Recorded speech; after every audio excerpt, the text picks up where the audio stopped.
Bueno, en honor a los puntuales vamos a ir largando y un poquito más atípico, pero bueno, cualquier cosa nos verán más tarde por YouTube. Bien, sin mucho más preámbulos, vamos a largar con el tema que nos convoca, la segunda parte post-quiz, que la verdad que como les puse ahí en el foro, estaba chocha con el desempeño de todos, así que muy bien, ánimo a seguir por ahí. Hoy el tema que nos convoca es la escritura de casos de negocios, ¿no? O sea que de alguna manera hoy hacemos un impasse, ¿no? Venimos trabajando mucho sobre la estructura de una tesina convencional, ¿no? Que es uno de los formatos de trabajo final que tenemos disponibles, ¿no? Dentro de las 3 aventuras posibles que tenemos para recibirnos. Y hoy hacemos un impasse para, de alguna manera, recoger los fundamentals, digamos, los básicos de lo que implica la escritura de un caso de negocio, ¿no? Que es otro de los formatos posibles, ¿no? Dentro de todo el abanico de posibilidades que nos permite el reglamento de trabajo final de carrera. Que el objetivo de hoy será definir lo que es un caso de negocios, entender cuándo es apropiada su utilización y qué tipo de conocimiento nos brinda, entender los requisitos, ¿no? ¿Qué necesitamos tener encima para escribir un buen caso? Describir las etapas del proceso de escritura y vamos directamente a la pregunta primera y fundamental. ¿Qué es un caso de negocios? Nada de lo cual ya no estén familiarizados, porque probablemente en algunas materias, seguramente en política de empresa, hayan trabajado con casos de negocios, entonces intuitivamente eh, decimos que es una narrativa, ¿no? De un desafío de negocios de una organización del mundo real, ¿no? Vamos a la realidad, y siempre, ¿no? El caso de negocios nos deja planteado precisamente esto, ¿no? Un desafío. Eh, lo que presenta es una decisión que es compleja y no estructurada, es como que a priori no está muy claro qué es lo que hay que hacer, ¿no? Y hay varias alternativas posibles, y permiten la aplicación de análisis de distintas herramientas de análisis, ¿no? Que implica ir a esos marcos conceptuales, ¿no?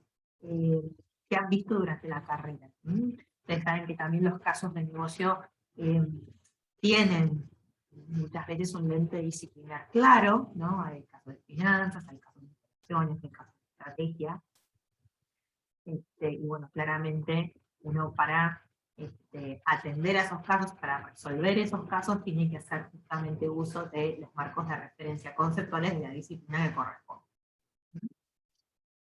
¿Cuándo entonces es apropiado usar casos, ¿no? Para conocer, ¿no? Y qué clase de conocimiento nos aportan? Bueno, cuando se trata de estudiar algún fenómeno contemporáneo, ¿no? Acotado a alguna organización concreta, ¿no? Queremos estudiar una organización que está haciendo algo distinto, algo que llama la atención, ¿no? Y eso está pasando hoy y ahora. No necesitamos necesariamente establecer causalidad, ¿no? Sabemos que cuando vemos experimentos, cuando vemos métodos correlacionales, sabemos que en investigación, ¿no? Esta noción de causalidad es como muy fuerte, ¿no? Como que tiene muchos requisitos, ¿no? Tener esa relación limpita de X que va ahí. Es complejo establecer eso, ¿no? Uno necesita todo un setting muy, muy especial. Simplemente tiene un afán mucho más descriptivo al caso de negocio, ¿no? Como forma de conocimiento. No tan estricto como lo que puede ser un experimento, como puede ser algún tipo de investigación que requiere algún método correlacional muy sofisticado que quiere dar cuenta de qué causa, ¿no? Ese fenómeno de interés. Más bien, el género de casos de negocios, si querés, está mucho más del lado del mundo de proceso, ¿no? Donde respondemos a preguntas del tipo de cómo y por qué. Y el investigador no puede controlar los eventos o las variables bajo estudio, como sí sucede en los experimentos, ¿no? Básicamente uno está observando qué es lo que pasa, ¿no? En su hábitat natural, ¿no? Que es esa organización específica que lo está estudiando. Y la generalización que uno puede hacer es analítica, no es estadística, digamos, no es que necesariamente lo que pasa en esta organización concreta es trasladable generalizable a otro tipo de organización, incluso dentro de la misma. Bueno, entonces, ¿qué elementos, ¿no? ¿Qué ingredientes, ¿no? hacen un buen caso de negocios? ¿Qué ingredientes hace que esto sea rico, digamos?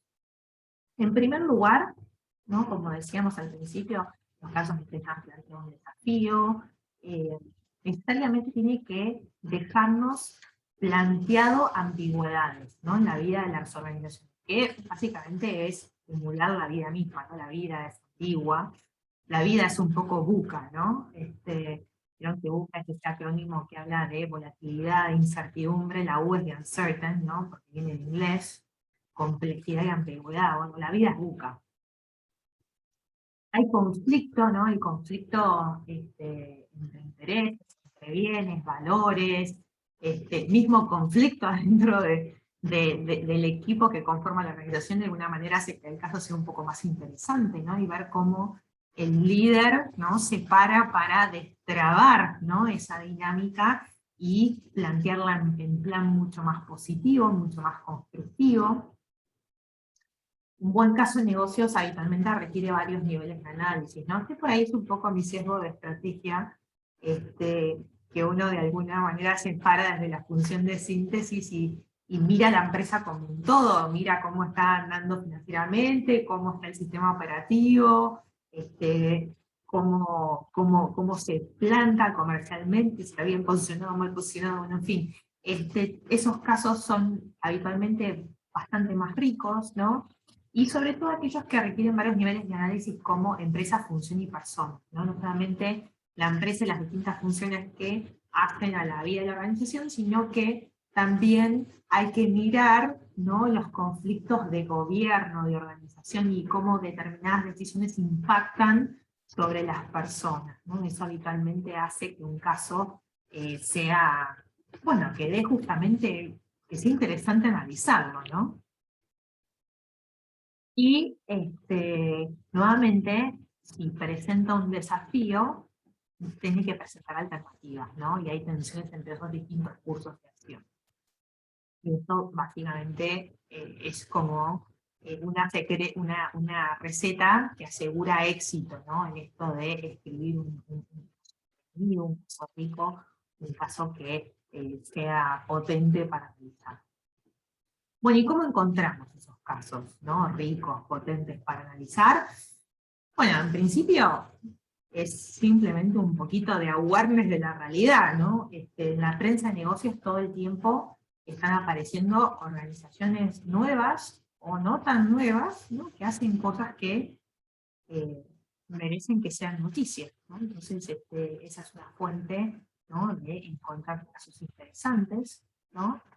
Pero sobre todo, los casos más ricos tienen que ver mucho con tu propio capital social, ¿no? Empresas a las que vos, o organizaciones que no necesariamente sean con fines de lucro, a las que vos realmente puedas acceder, ¿no? A la cocina, ¿no? Y poder hablar con actores, ¿no? que están jugando en primera línea en esa organización en concreto que a vos te interesa analizar, ¿no? Ese capital social pueden ser tus parientes conocidos e incluso tus profesores. Muchas veces los profesores, a veces nos dedicamos a tareas de consultoría, y bueno, y en esa tarea de consultoría uno encuentra, ¿no? situaciones organizacionales que dice, ah, mira qué interesante, ¿no? Sería bueno escribir el caso de esta empresa.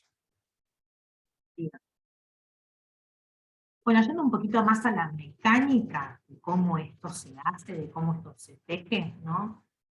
Cómo esto opera in the works. Tenemos acá la línea de tiempo, ¿no? Podemos plantearlo como un proceso de 5 etapas. Se dieron cuenta que los procesos me enfatizan bastante todo lo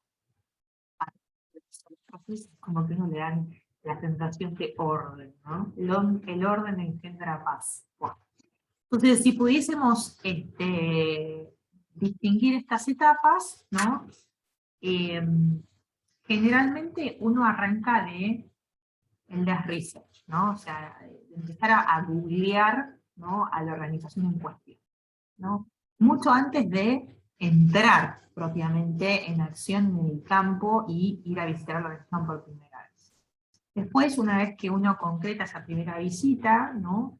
Y a grandes rasgos se presenta y pone las cartas sobre la mesa, qué es lo que quiere lograr y qué es lo que está haciendo ahí, vendrá, digamos, toda la parte de recolección de datos, que va a ser a partir de, fundamentalmente, entrevistas, pueden ser también observaciones, y también fuentes secundarias, ¿no? Que probablemente parte de la primera etapa, ¿no? De research alimente, ¿no? Esta variedad de fuentes, para después llegar a ese primer borrador y después cotejarlo con la organización. Eso a muy grandes rasgos. Ahora la idea es que en unos pocos minutos, ¿sí?, le hagamos un poco de doble clic a cada uno de estos 5 pasos. Bueno, primera etapa, ¿no?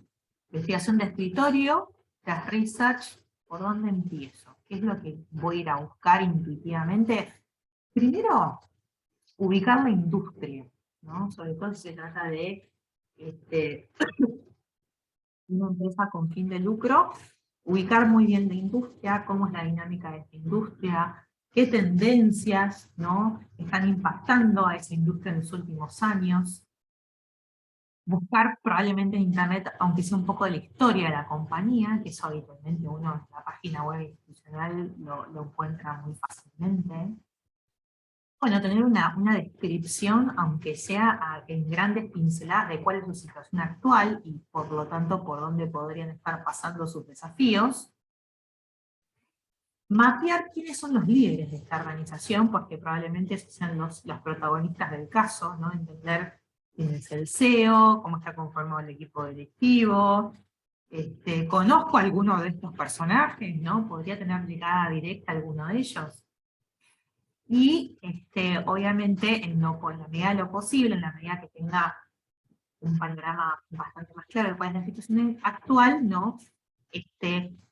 Reunir toda la data acerca del desafío en cuestión, ¿no? O sea, porque es probable que una empresa, habitualmente esto pasa, tenga más de un desafío y uno escriba un caso para concentrarse en un desafío un poco más específico o acotar a un área de la organización y no ver toda su situación actual, sino, de alguna manera esto replica la misma lógica que la pregunta de investigación, ¿no? Uno con la pregunta de investigación básicamente trata de acotar, ¿no?, el universo de cosas investigables y mantenerse en un camino mucho más enfocado. Bueno, con el caso de negocios, uno de alguna manera tiene que hacer un proceso muy similar. Bien. Una vez que tengo bien googleada a la organización en cuestión, ahí sí, primera visita a campo. No es que tipo caigo, ¿no?, recién amanecido a la organización. No, vengo de una etapa previa, ¿no?, te googleé, sé tu historia, quiénes son tus líderes, dónde estás parado, cuál es la dinámica de tu industria, recién ahí haciendo la primera visita a campo. ¿Mm? ¿Y qué objetivos va a cubrir esa primera visita? Primero, bueno, definir el desafío, que probablemente hoy, como decíamos recién, lo traemos como predefinido en la etapa anterior, pero es una etapa como de cotejar con la organización. Bueno, realmente esto es relevante para ustedes, esto les preocupa, esto debería resolverse. Clarificar expectativas, ¿no? Y acá hay que separar dos mundos. Es cierto que muchas veces, nos pasa mucho a los profesores, que las oportunidades para escribir un caso muchas veces vienen de instancias de consultoría. Esa es la realidad, es un poco la vida misma. Pero, ¿no?, hay que separar, ¿no?, estos dos momentos, la consultoría de la escritura del caso, ¿no? Uno muchas veces, bueno, depende cómo uno sea como consultor, sigue un proceso más o menos estructurado para acompañar, asesorar a la empresa, pero la escritura de caso requiere como un nivel de documentación mucho más riguroso, ¿no? Para de alguna manera conformar todo ese set de anexos, ¿no? Que típicamente, o sea, el caso, la narrativa es muy cortita, y el partido, ¿no?, el análisis empieza una vez que empiezan las hojas de los anexos, ¿no? Ahí es donde están los datos para, de alguna manera, llegar a algún tipo de respuesta para esta organización. Bueno, todo eso requiere un proceso documental y de investigación que de alguna manera deberíamos poder separarlo de la instancia de consultoría, aunque en la vida real, ¿no?, se alimentan mucho una de la otra, ¿no? Bueno, identificar a los protagonistas y otros entrevistados, ¿no? Uno en la etapa previa más o menos mapeó, ¿no?, quiénes son los líderes, cómo está conformado el equipo del directivo y tal, pero bueno, ahí es como que uno en la primera visita a campo refina más, bueno, quién podríamos entrevistar, con quién podríamos charlar, etcétera. Identificar las diversas fuentes de información, ¿no? Si la empresa va a estar compartiendo, por ejemplo, información de mercado, si va a nos va a proveer de reportes internos, también para hacer nuestro trabajo. Si tuviésemos que ser consultores de esa empresa, habitualmente la empresa pone a disposición información, a veces no, pero bueno, habría que identificar qué nivel de acceso a información de la empresa vamos a tener, ¿no?, que es parte de esto de la verificación de expectativas. Y una cosa muy importante es definir requisitos de confidencialidad, ¿no? La empresa va a querer ser nombrada como tal, ¿no?, en un caso de negocios. Necesitamos usar un disfraz, que es básicamente usar un nombre de fantasía para la empresa, porque no quiere ser nombrada como tal. Bueno, tendremos que anonimizar a los participantes, ¿no? Tendremos que cambiarle, por ejemplo, el nombre al equipo directivo, ¿no?, cuando lo nombremos en el caso. Bueno, todo eso debería clarificarse en esta primera visita a campo, donde de alguna manera marcamos la cancha y las reglas del juego. Y finalmente definir plazos y agendar próximas reuniones, ¿no? O sea, tiene que ser un proceso profesional, ¿no? No podemos, digamos, caer y ver qué onda, ¿no? O sea, de alguna manera estar previamente informados de cuál es la situación actual de la empresa en la que estamos yendo a ver, y definir una agenda de trabajo, ¿no? Realmente es un proceso profesional. Bien. Entonces, después de esta primera visita, naturalmente vendrán las visitas subsiguientes, ¿no? Y claramente, una de las formas más tradicionales de recolectar datos, que evidentemente en ese caso el negocio, serán las entrevistas. ¿Mm? Nuevamente, recordar las buenas prácticas a la hora de conducir entrevistas, esto ya lo vimos. Y el objetivo es obtener información relevante al desafío. No es una instancia para ofrecer consejo. Por eso nuevamente insisto en que hay que tratar de separar, a pesar de que sean medio simbióticas las dos instancias, la escritura de caso y la de consultoría, cuando uno está pensando en armar el caso de, ¿sí?, tener de alguna manera esta separación de aguas. Bueno, yo quiero recolectar información de los protagonistas del caso, más allá de tener que dar una opinión al respecto. Y dejar la puerta abierta para una potencial entrevista adicional. Siempre esto está bueno, por si hay que clarificar algo, si hay que repreguntar alguna cosa, etcétera, ¿no? Pero también de alguna manera esto obedece a esas buenas prácticas a la hora de hacer entrevistas. Bueno, y así como uno va visitando nuevamente el campo, va identificando fuentes de información adicional, que pueden ser otras fuentes secundarias, que pueden ser páginas web, redes sociales, documentos que pueden ser cartas, páginas de reuniones, minutas, reportes internos, archivos, ¿no?, como presupuestos, organigramas, registros de servicios, y incluso, mejor dicho, observación participante, ¿no?, que uno de alguna manera, por ejemplo, pueda participar de alguna reunión, ¿no?, entre miembros de la organización y estar observando esa dinámica. Bueno, una vez recolectados los datos, naturalmente vendrá la fase de análisis, ¿no? Entonces, bueno, acá lo que básicamente necesitamos hacer es relacionar todas esas diversas fuentes de información, ¿no?, con alguna proposición teórica, y esa proposición teórica tiene que ver con que ese desafío, ¿no?, que en el caso nos está planteado, va a requerir la aplicación de herramientas o frameworks propios de la disciplina en cuestión. Si es un problema de operaciones, serán frameworks de operaciones; si es un problema estratégico, serán frameworks de política de empresa, y sucesivamente. pero a eso nos referimos con relacionar las fuentes de una proposición teórica. Bueno, que las fuentes de alguna manera hagan sentido para que nos permitan aplicar marcos conceptuales, ¿no?, que hemos recorrido a lo largo de nuestra formación, ¿no? Y eso justamente es lo que va a alimentar la sección de anexos, que acá tenemos que incluir toda la data relevante que se utilizará en el análisis, y el análisis debería desglosar, ¿no?, un paso a paso de cómo estas fuentes son utilizadas. Bueno, hay un primer borrador del caso, algunos tips para escribir, ¿no?, cómo se construye esto narrativamente, ¿no? El caso de negocios no deja de ser un género literario, ¿no?, y tiene sus propias reglas, ¿no? Entonces, bueno, la introducción, ¿qué piezas clave habitualmente tiene una buena introducción de un caso, ¿no? Ese primer abstract que uno lee?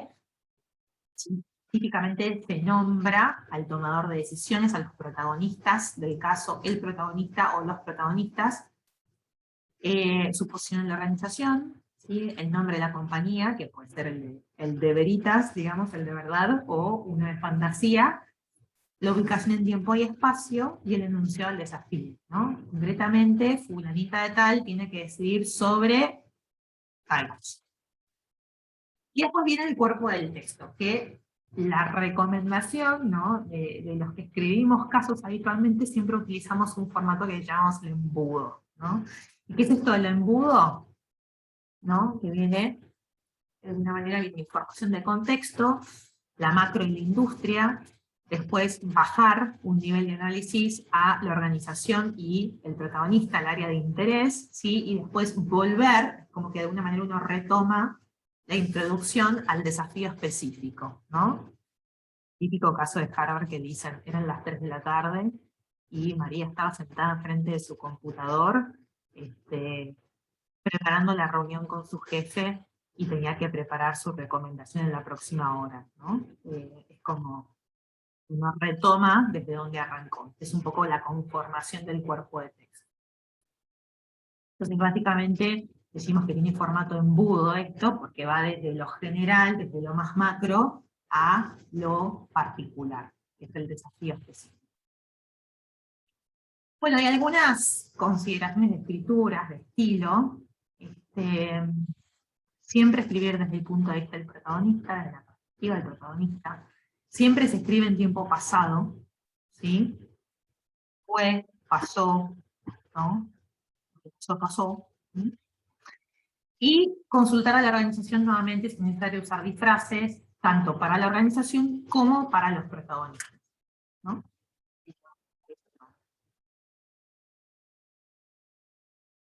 Y llegando ya a la última etapa, ¿no?, del proceso, el cotejo con la organización y la entrega final del caso. ¿Qué áreas uno habitualmente coteja con la organización en cuestión? Bueno, si la información es precisa, ¿no?, si los datos que están involucrados son correctos, la información está completa, ¿no? Y si en relación a la confidencialidad, ¿no?, esto de uso, no disfraces, sí se ha cumplido con lo bastante. Los básicos, se pueden agregar un poco más, pero hay algunas empresas que incluso a quienes escribimos casos nos piden firmar un acuerdo de confidencialidad, porque muchas veces tenemos acceso a algunos datos que, si bien pueden no estar por todos los anexos, como hemos tenido de alguna manera visibilidad de esa información, tratar de no revelarla en ninguna instancia.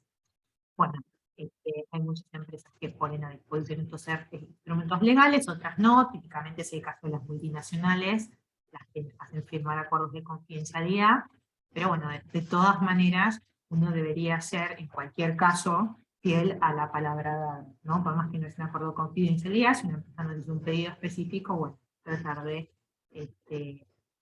acotarnos a las pautas de trabajo que nos hayan dado. ¿Mm? Bueno, y hasta acá, preguntas, ¿no? ¿Nada?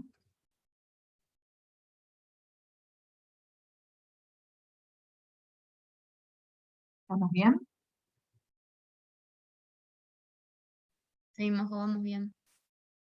Bueno, entonces, para ir cerrando, ¿no? Porque intuyo que estaban interesados en terminar de repasar GTI y estirar un poco las piernas antes de entrar en modo examen. Algunos avisos parroquiales y próximos pasos. Recuerden que el ejercicio integrador, ¿no? Vence este fin de semana. Bueno, ya habíamos presentado las pautas, la clase anterior al parcial, con lo cual, si hay alguna consulta, traten de enviarla a la brevedad, porque bueno, quedan pocos días, ya algunos han mandado sus respuestas, pero todavía faltan unos cuantos, así que traten de atacar este tema lo antes posible.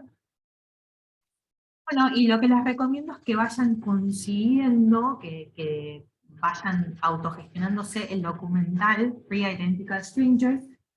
¿Por qué les pido esto? Porque básicamente en base a ese documental, ¿sí?, tendrán que desarrollar el próximo trabajo práctico de la materia que tiene que ver con temas de ética de investigación.